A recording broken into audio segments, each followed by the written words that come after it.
Bueno, buenas tardes. Me gustaría, después de que hablen gente tan sabia y gente tan querida, seguramente mi parte es de hablar del ser humano, del arquitecto y del hombre y del padre.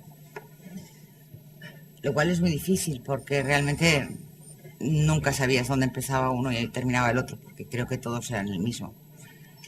Te criaba como un arquitecto, te educaba casi como si fueses un edificio, te iba haciendo por pisos y de golpe te dabas cuenta pues que tú eras otra cosa e intentabas revelarte, lo cual era muy difícil.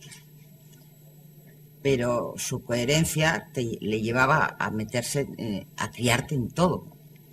Recuerdo pues una tarde salir de mi casa para ir a jugar con los amigos, teniendo yo 11, 12 años, que decir, bajar al parque de delante de mi casa en la calle Balmes y de golpe decirme, perdón, María Victoria. Cuando me llamaban María Victoria la cosa era muy grave. Jamás levantó la voz. Entonces el María Victoria era una señal de alerta inmediata. Y yo regresar, sí, dime, ¿dónde vas? No, abajo a la plaza a jugar. Ah, tú sabes que hay que ser muy elegante en la vida para llevar más de 3 colores al mismo tiempo. Y yo inmediatamente me miré.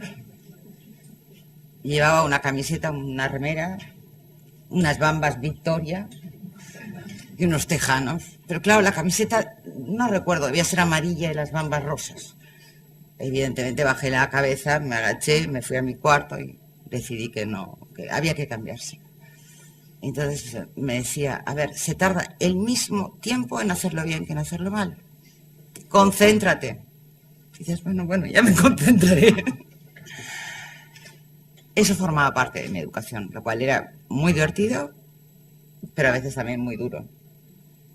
Hablamos con Susana de que un día, siendo las dos ya muy mayores, le veo en la Ricarda acercar la mesa que no tiene brazos del comedor, el gesto que hace, y digo, estás tomando la medida de la separación del respaldo de la silla lacada con la mesa. Y me dice, sí. ¿El tamaño de tu muñeca? Sí. Digo, es que yo hacía lo mismo. Exactamente. No sé si lo inventó tu padre o el mío, pero la medida era la misma en nuestras muñecas. Para que todas las sillas quedaran exactamente igual. O sea, levantarse también de una mesa y acercar una silla también era un protocolo. Bueno, eso formaba parte de nuestra vida y como dice Marita, no nos dábamos cuenta, nacimos ahí, ¿no? Y vivíamos de esa manera. A posteriori, de adultos, nos vamos dando cuenta de lo que vivimos de niños. Un día recuerdo haber leído un artículo precioso en el ABC de Aitana Alberti, la hija de Rafael Alberti, que se llamaba La arboleda reencontrada, donde le daba gracias a Bonet, porque cuando construyó la Gallarda, la pequeña joyita de la Gallarda, la única casa que tuvo también Rafael, y también pudo disfrutar muy poco, pobre. En la habitación de Aitana, mi padre le hizo la ventana un poco más baja para que ella de pie pudiera ver el paisaje. Y Aitana lo recordaba de una manera maravillosa en ese artículo. No nos dábamos cuenta, pero teníamos mucha suerte de vivir lo que vivíamos y de habernos educado de aquella manera. Y nos parecían naturales determinadas cosas que te das cuenta pues que no eran naturales. No todas las casas se vivía así ni de esa manera. Dentro de una rigidez muy dura y sin embargo una libertad de creación, de espíritu, de diálogo, de conversación. Todo nacía de las discusiones, en el buen sentido de la palabra, de la discusión. También la maravillosa obra de Punta Ballena, recuerdo también mi papá decía algo, una frase que me quedó siempre marcada. Él al final, con ese señor del BKF, terminó muy mal. Y entonces hay unas cartas muy bonitas que creo que están aquí en el colegio, entre mi padre y su suegro. Porque mi padre tenía un poco el complejo de que se abandonaba a Punta Ballena y regresaba a Buenos Aires y no tenía muy seguro de qué iba a comer. Estamos hablando de situaciones económicas muy precarias, que la que pudiera resentirse era mi madre. Y él consideraba que mi madre ya había hecho un sacrificio muy duro vivir en Punta Ballena 3 años en una cabaña, en la cabaña de caza de los Lusich, rodeada de 1.500 obreros que fueron a construir Punta Ballena, y una india que vivía con mi madre, una mujer india que vivía con mi madre para cuidarla. Y mi padre, viendo que, bueno, que la cosa en algún momento se podía poner peligrosa, le puso un hombre que llenara las chimeneas de leña, que se cuidara un poquito de algo, bueno, que la protegiera un poco. El personaje se llamaba Café Aspirino. Y entonces un día el Café Aspirino viene a casa y le dice a mi padre que si le puede perdonar, que el lunes ya no volverá a la casa. Y mi padre dice, bueno, pero ha habido algún inconveniente, los invitados, alguien ha molestado. No, pero no, arquitecto, no, pero ya me tengo que ir. Bueno, pues dígame cuál es la razón. Bueno, es que me tengo que ir a entregar a mi primo, que es el policía. Ah, ¿y por qué razón? Es que he matado a mi otro primo de un cuchillado. Ese era el que protegía a mi madre. A partir de ese momento, en casa entraron los grandes daneses, que se llamaban Mago, íbamos repitiendo de mago en mago, mago 1, mago 2, mago 3, que eran mucho más fiables que Café Aspirino. Entonces, en el momento que se plantean las grandes discusiones con este señor, mi padre le escribe cartas a su suegro, llamándole padre, y mi abuelo contestándole en nombre de hijo, diciendo que tiene sus dudas. Como arquitecto, si tiene que hacer lo correcto o lo no correcto. Por el mantener, volver a empezar, volver a comenzar, esa aventura de siempre volver a comenzar. Y mi abuelo le dijo, yo tengo lo que tengo, pero lo tienes tú también. Comienza donde tengas que comenzar, y detrás estará mi hija, y detrás estaré yo. Y así lo hizo, y regresó a Buenos Aires y volvió a comenzar. Y de ahí quizá que la historia de La Rinconada era amor y odio, y al final no se vivió como se tenía que haber vivido La Rinconada. Quizá también en mi llegada, yo llegué muy tarde a la vida de mis padres, y también de alguna manera también le hice en algún momento cambiar también él de sus convicciones. Recuerdo que en un piso de Buenos Aires, que no recuerdo la dirección, no sé qué piso era, mi padre, evidentemente muy racionalista, decidió que mi sala de juegos estaría al lado del salón, pero se pondría una barandilla donde yo me quedaría en un lado y ellos estarían en el otro, con sus amigos. Parece ser que el primer día que se estrenó la barandilla, yo no lo recuerdo, pues yo empecé a mandar un juguete al otro lado, otro juguete al otro lado, otro juguete al otro lado, y mi padre con toda la calma lo volví a regresar, hasta que decidió que era mejor compartir el espacio conmigo y menos juguetes que con todos los juguetes y yo en la otra habitación. Entonces llegamos a pequeños pactos, dialogando y llegando a eso, a pequeñas convicciones de convivencia, y aprendí a ser más callada, más prudente, a comportarme a veces quizá más como un adulto, pero bueno, aprendí mucho, y de esos silencios aprendí a escuchar a gente mucho más sabia, y tuve el honor de que se me pudiera llevar a muchos sitios, de conocer a grandes personas, tener grandes aventuras también yo en mi propia vida. Y bueno, y recuerdo que de Punta Ballena me dijo, muchos años después también, dentro de todo este señor del BKF, me hizo un favor. Si yo hubiera continuado Punta Ballena, perfecto, si me hubieran aceptado todas las condiciones, yo me hubiera acomodado, porque aquello era el paraíso. Quizá si no hubiera tenido esos problemas y hubiera tenido que comenzar de nuevo en Buenos Aires desde cero y otra vez recomenzar, me hubiera acomodado al paraíso, porque Punta Ballena para mí era el paraíso. Estaban mis amigos, había conseguido hacerle casas a todos sus amigos, Cuatro Casas, Buz, los Berlingeri, y los demás estaban por allí, pues estaba Pepe Bergamín, Margarita Xirgu, estaban todos ahí. Y si no, pues Ramón Gómez de la Serna también venía por allí, Pepe Bergamín. Exacto. Bueno, pues fue un comenzar de nuevo, con lo cual a veces las cosas, realmente aquello de los comienzos, también cuando dejó Buenos Aires y volvió a España, también fue otro comienzo con 50 y pico de años, volver a comenzar. y él lo recordaba de una manera muy dura, su llegada a España, porque le costó mucho moldarse. La Ricarda, en esto fue un apoyo impresionante, la creación de la Ricarda.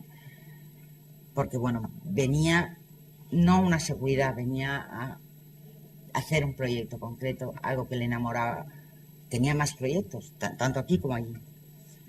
Pero para él quizás su ancla de regresar a España, de regresar a Cataluña, la Ricarda.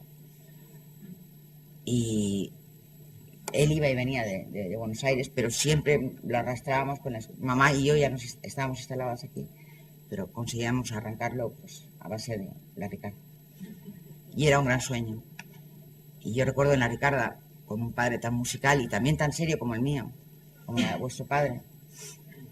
Recuerdo que un día me llama al salón su padre y me dice, oye, ¿tú no habrás probado? Pues era, aparte de musical, le encantaban los aparatos de reproducción de música. Y tenía todo un armario maravilloso hecho a medida, con todo lo que uno se puede imaginar, que aquello parecía la NASA. Y entonces me sienta en un taburete, en un sillón, y me dice, ahora vas a probar algo que es lo último de lo último, lo maravilloso. Y yo, bueno, me quedé así, un poco tal, y me ponen los primeros cascos que yo escuché, que yo oí en mi vida, unos cascos impresionantes. Y yo pensé, bueno, aquí prepárate, porque aquí viene Wagner con toda su fuerza, y tú pon cara de que lo has oído toda tu vida y que estás acostumbradísima a escuchar Wagner. Y de golpe me quedo absolutamente helada, maravillada. Y él me iba preguntando, no, ¿dónde lo escuchas? ¿Verdad que lo escuchas aquí, no aquí? Era una obsesión que le dijera eso.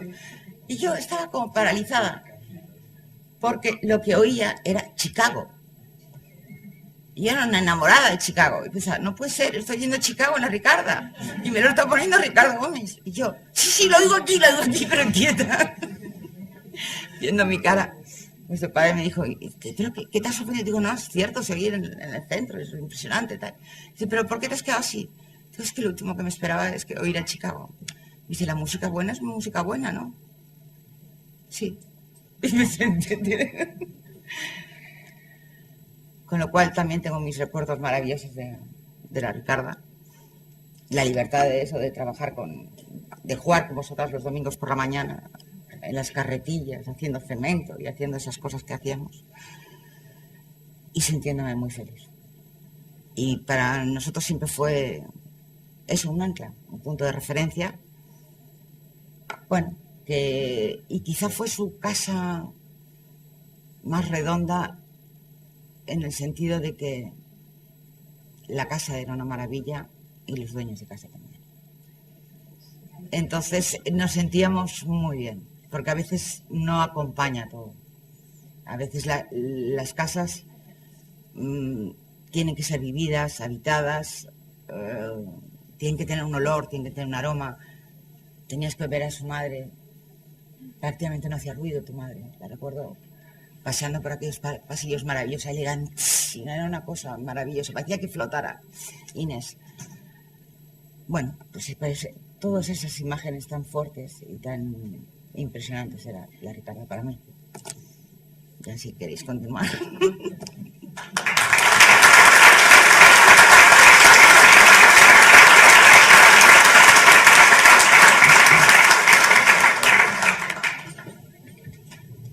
Sí, la Sandra em suggereix que si algú vol fer alguna qüestió o alguna... No? Algun fil a zero. Jordi. No? A mi m'agradaria que la Victòria expliqués un parell d'anècdotes que l'he escoltat que no les has comentat. Una és aquell moment en el qual Antonio convida en l'espai buit del saló, no? Deixa jugant, aquesta és molt maca. I una altra és, que això suposo que ens interessa molt als arquitectes sempre, és una mica d'on ve el foc sagrat, no? És a dir, com es generava un projecte del Bonet, com es dibuixava, com es feia la primera línia, horizontal, vertical, era un gravat, com era, i com era el suport i aquestes coses. ¿Cómo conoces la historia? A ver, el soporte. Curiosamente, mi padre le encantaba, estaba permanentemente trabajando, por eso digo que el hombre, el arquitecto, no sé dónde empezaba el uno, terminaba el otro. Su hobby era dibujar. Estaba viendo cualquier cosa en las noticias, el tal, no sé qué, leyendo el periódico, y de golpe le veía, se cogía un rotulador, un lápiz, y se ponía a dibujar. Pero se ponía a dibujar en las esquinas en blanco de La Vanguardia. Entonces lo doblaba, así, pasaba la uña, lo recortaba, muy bien recortadito, y te lo entregaba. Mañana que lo pasen limpio en el estudio. Dices, papá, ¿qué es? ¿No lo ves? No. El techo de tal... Ah, perdón. Ah, clarísimo, clarísimo, ya lo veo clarísimo. Entonces, cuando llevaba un rato haciendo esto y ya se iban sumando un papelito detrás de otro, le traías las hojas en blanco, el bolígrafo todo limpio, se lo dejabas ahí. No lo usaba jamás. Volvía a coger, cambiaba de... Entonces, esos trocitos, algún trocito hemos salvado de algún lado.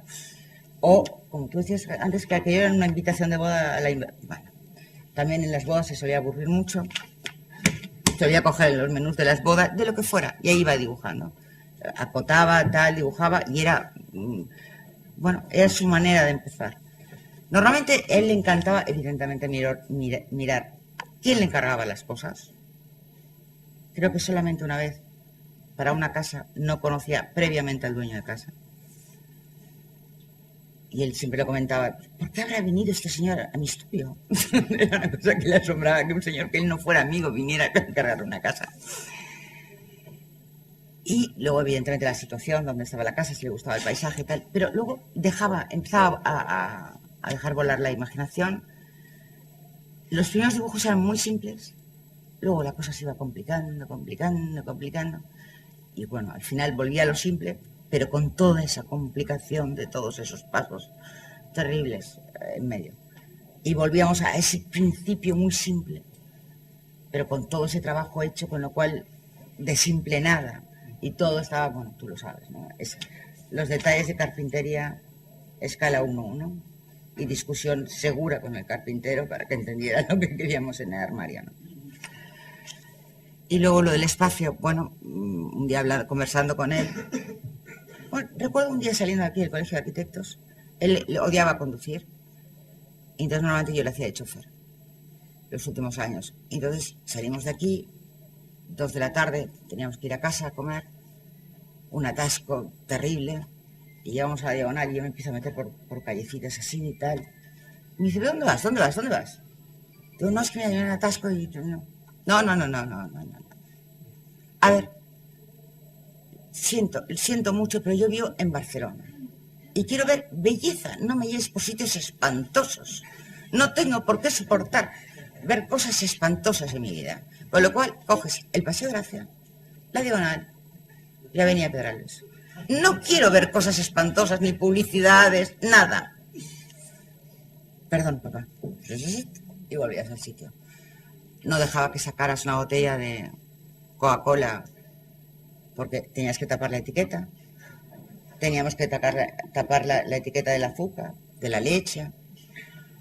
Si llevabas una camiseta de una discoteca, te preguntaba, ¿te pagan por llevar eso? Con lo cual, evidentemente, se terminaba la camiseta rápidamente en el armario. Y sobre el espacio, él tenía visiones muy drásticas del tema que a veces costaba de entenderlo. Esta mañana se lo contaba a Marita, que tenía una frase que me parece que ellas cumplen a la perfección. Que él decía que los personajes necesitan decorados para sobrevivir y las personas necesitamos espacios. Cuando lo vas pensando, te das cuenta que hay gente que es capaz de llenar un espacio, tiene la personalidad suficiente para llenar un espacio. Y hay gente que necesita vivir en un decorado. O se visten de decorado.